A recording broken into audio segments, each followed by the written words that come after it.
안녕하세요. 고고TV 여명입니다. 제가 주말에는 항상 기본적인 어, 정치 상황을 갖다가 방송을 하는데요. 어, 총선이 지난 지가 지금 한 10일째 됐죠. 10일째. 10일째 됐는데, 아직까지도 얼얼합니다. 얼얼해요. 문재인 정권을 칠 준비는 국민이 끝냈다 하고 항상 방송을 했는데요. 너무나 쇼킹해 왔습니다. 솔직히 말씀드려서. 원래 패장은 말이 없는 편인데, 패장은 말이 없어야 되지만은, 뭐, 여기저기서 중구난방식으로 패배의 원인이 왔다.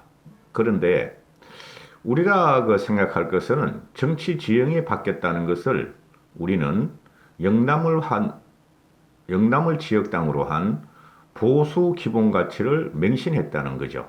그게 요번에 깨졌다는 겁니다. 깨졌는데 그 중심에 미래통합당이 있었죠. 즉 기존에 한국당이 있었고 한국당을 대표한 인물이 황교안이었다. 이렇게 되는 거예요.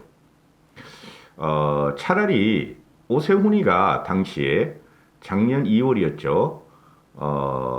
당대표가 됐다면 이런 결과가 왔을까 하는 게 지금 보면은 회한입니다. 그 당시 저는 물론 오세훈을 밀었어요. 그때는 유튜브도 방송을 안 할 때입니다. 제가 유튜브 방송한 게 작년 7월, 6월경이니까요. 그래서 한번 읽어가면서 말씀을 드리겠습니다. 영남 지역당은 끝났습니다. 그게 이번에 주제고 황교안도 끝났습니다. 영남 지역당도 끝났고 황교안도 끝났다. 작년 2월에 한국당 전당대회 때도 국민 여론조사에서는 오세훈 후보가 50%로 1위였다.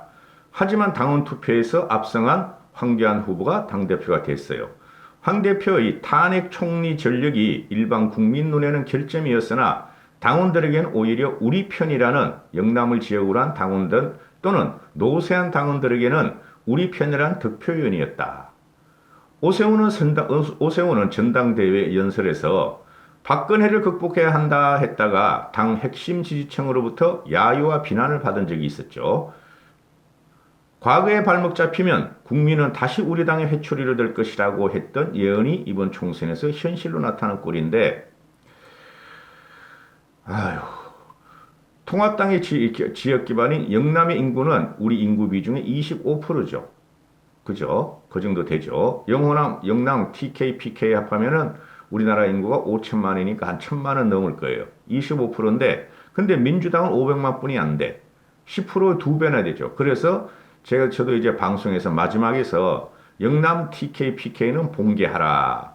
그리고 각 지역이 흩어지는 영남이나 다 결집하라 했는데, 결집 이상을 했어요. 41.5%를 받았어요, 우리가. 그럼에도 2배 차이로 졌다. 이렇게 나오죠.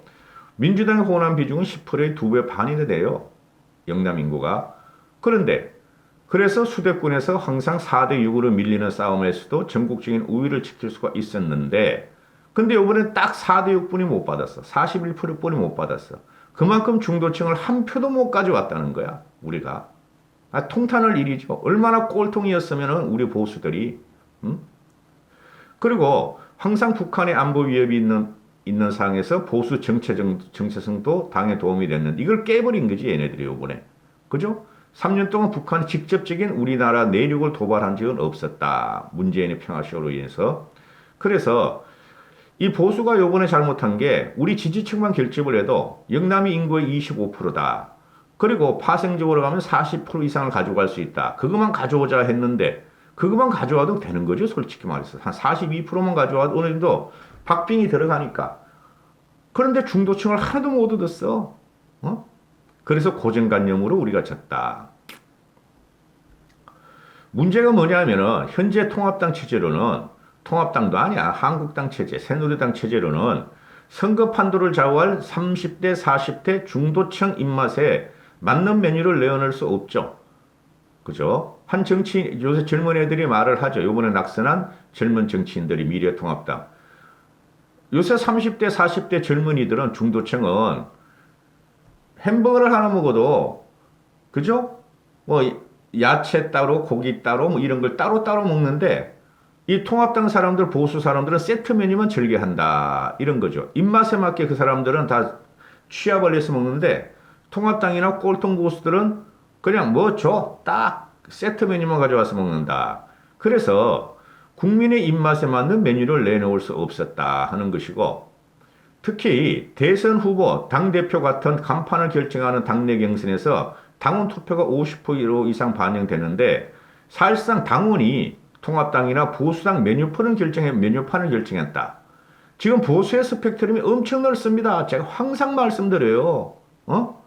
그러나 태극기 부대, 아스팔트 무대, 현재 황교안 같은 그런 보수만 있는 게 아니에요.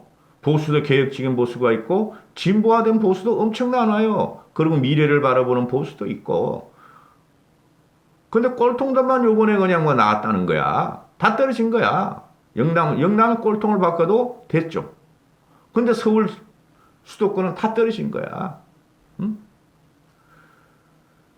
물론 박정희 시대부터 이어져온 경제 발전이나 세계 자긍심을 웅원하게 진취시킨 보수의 가치는 무조건 우리가 받아야 돼요. 받아야 되는데 그 과정에서 박정희 대통령이 독재를 했죠. 사실적으로.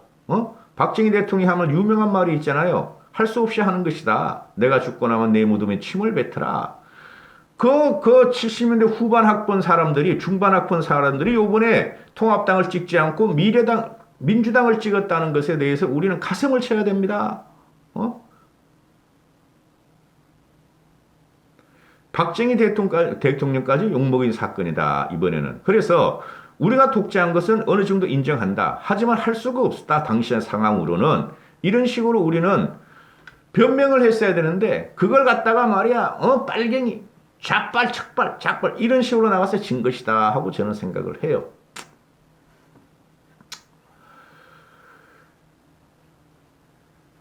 꼴통 보수들은 2020년을 사는 평균적인 대한민국 정치 소비자들과 동떨어지는 것도 부정할 수 없고 음식을 만드는 사람 입맛과 손님 입맛이 다르면 어떻게 하겠는가? 나라 번영을 소중히 여기는 유권자에게 선택지는 보수 정당 하나밖에 없는데 미래당 하나밖에 없는데 그 당은 시대에 안 맞는 당심의 표류가 돼서 있는 구조를 깨지 않으면 보수 패배는 되풀이될 수밖에 없다. 그렇죠. 이 보수 현재 당원들도 그동안 고생이 많으셨죠. 대한민국 발전과 정통성을 지키기 위해서 이제 이것도 바꿔야 돼요. 그래 젊은 보수들을 갖다가 입당을 많이 시켜야 돼요. 이제는. 그 선거판만 되면 짠하고 나타나는 당원들, 지역 유지들, 그 사람들은 결국 보수를 찍어. 그렇지만 그 사람들이 이제 물러나야 된다. 국회의원만 물러나서 되는 게 아니라니까요. 40대, 497세대, 지금 경제통인 40대를 대통령으로 뽑자 하는 바람이 김종인 씨만 나오는 게 아니고 저도 그렇고 대다수의 국민이 그런 생각을 하고 있어요. 우리가 40대 경제통을 뽑으면은 저쪽에 이낙연이는 70이 돼. 2년 후에. 그리고 586도 60이 다 돼가. 그럼 우리가 이기는 그 경우가 가요. 이 대치 전선에서, 진영 전선에서 우리가 이긴 간다니까요. 이 497세대는 IMF 세대라 그런다. 1970년대에 태어나서 절차적 민주화가 이루어진 다음인 90년대에 대학을 다녔다. 즉, 대학가에 이념화가 없어질 때를 맞았다. 대학가에 주사파라는 이념화가 없고 학생운동이 없을 때를 맞아서 이 사람들은 이념의 백화제병을 맞았다. 그리고 이현주가 항상 주장한 게 70년대 학번이 나와야 된다 하는 게 맞아요. 그거는. 바깥 세계는 냉전 종식과 함께 이념 대결을 끝냈는데 막 군사 독재에서 보다는 한국에서는 그동안 억눌려 있던 진보 이념과 역사 간의 지식사회의 주류로 올라섰다. 70년대. 40대. 그러나 그걸 탈피하는 시대였다. 근데 이때 누가 나오냐? 정교조가 나와가지고 40대 초중반은 반공교육에서 영향이 자유롭고 친노가 돼버렸다. 그죠? 이들이 사회 초년병일 때 20대 초일 때는 IMF가 터졌고 그래서 이 사람들의 정치 성향이나 가치관에 심각 영향을 미쳤다. 먹고 살고 내 직장 잘 주고 우리한테 무상을 해주면 좋겠다 하는 게 싹 두고 요번에 폭발적으로 그 이념이 나왔다. 이 497의 이념이 나왔다. 이 사람들은 실용적이다. 친노지만은 실용적이다. 운빠지만은 실용적이다. 장강의 뒷물이 앞물을 밀어내듯이 이 사람들은 사고 치세들은 우리 사회에 중추로 올라서고 있다는 사실이다. 이 사람들의 마음을 사로잡지 않으면 40대 리더를 키우지 못하면은 우리 미래통합당이나 보수야당이나 보수야권과 반문재의 세력에는 미래가 없다는 결론이 우리는 도출할 수가 있다.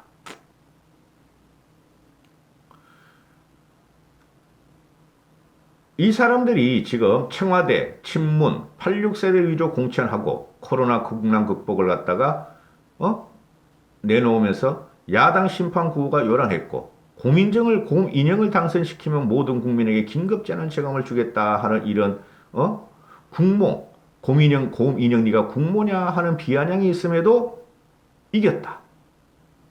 이 승패를 가른 게 바로 586 40대 그 다음에 50대 후보보다 중반까지 어느 정도 민주화 이념과 이념 지향을 탈피한 사람들이었다. 이걸 우리가 모르면 안 된다니까 이제는. 고고TV가 뭐 그렇게 뭐 박식하고 석학이겠습니까?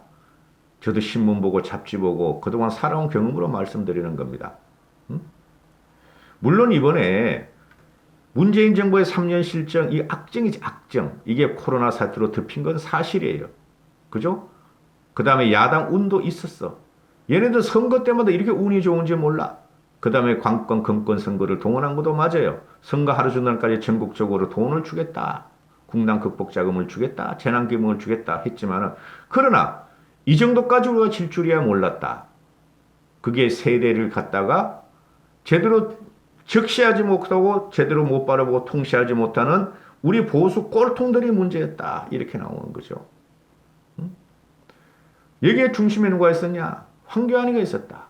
선거 이틀 전에 신발 벗고 그다음부터 맨날 그냥 뭐 땅바닥에 엎드려서 도와주십시오. 그동안 우리 잘못을 철저히 뉘우치지 못했다. 선거 이틀 전에 큰절을 하면서 몸을 낮추고 큰절을 하면서 몸을 낮추고 보니까 국민들이 앞에 계셨고 서민들이 앞에 계셨다. 지가 떨어질 것 같으면 이틀 전에 이런 말을 했어. 미리 했어야 됐죠. 그리고 선거 막판에 가서 절하고 그러면 안 돼요. 끝나고 나서도 절하면 안 돼요.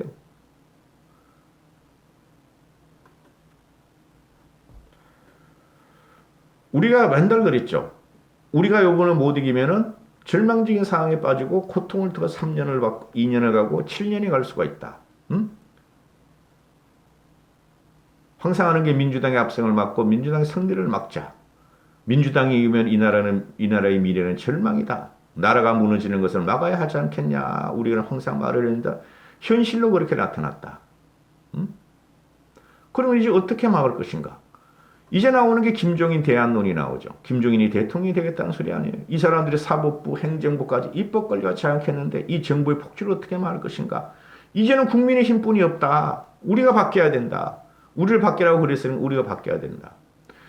김대중도 JP를 끌어들여가지고 집권을 했죠. 그죠? 노무현도 정몽준을 끌어들여가지고 집권을 했죠. 문재인도 안철수 세력을 끌어들여가지고 집권을 했죠. 그죠? 그럼 우리는 왜 계속 배척을 하죠? 같은 당 안에 있고 같은 파인, 유승민도 안 돼, 홍준표도 안 돼, 김세현도 안 돼. 홍준표는 지 혼자 자빠가도 그래 골로 갔어. 홍준표는 지 혼자 대통령 되겠다고 김종인 까다다가 이제 골로 갔어, 그건 완전히. 왜 유승민도 안 돼, 김세현도 안 돼, 이래야 돼요. 그죠? 안철수는 왜 안 돼? 다 합해야 된다. 그래서 요번 총선 전에도, 황교안이가 그릇이 된다면은, 진정치가 나라가 무너지는 걸 막고 싶었다면은, 유승민을 찾아가고, 김세현을 찾아가고, 안철수를 찾아가고 해가지고, 화학적으로 결합을 했어야 돼요. 근데 이거 맨날 교회나 찾아다니고, 태극기를 부대나 찾아다니고, 정광훈이나 찾아다니고, 개신교인을 갖다, 장로인걸 갖다 그냥 국민들한테 들이대세우기 시작했으니, 어느 국민이 황교안을 보고 표를 줬겠는가? 삭발할 적은 잘했지. 멋있었잖아. 단식할 때도 끝까지 갔으면 얼마나 좋았어. 근데 왜 어떤 감동도 주지 못했어. 그죠? 국민의 수준이 그 나라 정치 수준이다 말을 하지 말라. 국민은 현명하지 못해. 정치인들을 다 바라보고 있다. 국민이 바보라서 통합당을 찍은 게 아니다. 통합당이 싫었다. 그래서 안 찍었다는 거죠.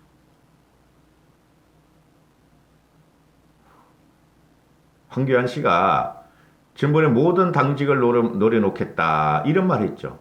정치를 은퇴하겠다 이런 말은 안 했어요. 대통령 안 하겠다, 대선 안 나오겠다 이런 말 안 했어요. 언젠가는 한번 나오겠다는 소리인데 나와서 안 돼요. 황교안 씨는. 나오면 안 됩니다. 이제부터는. 40대들 50대 초반까지 물려줘야 돼요. 우리는.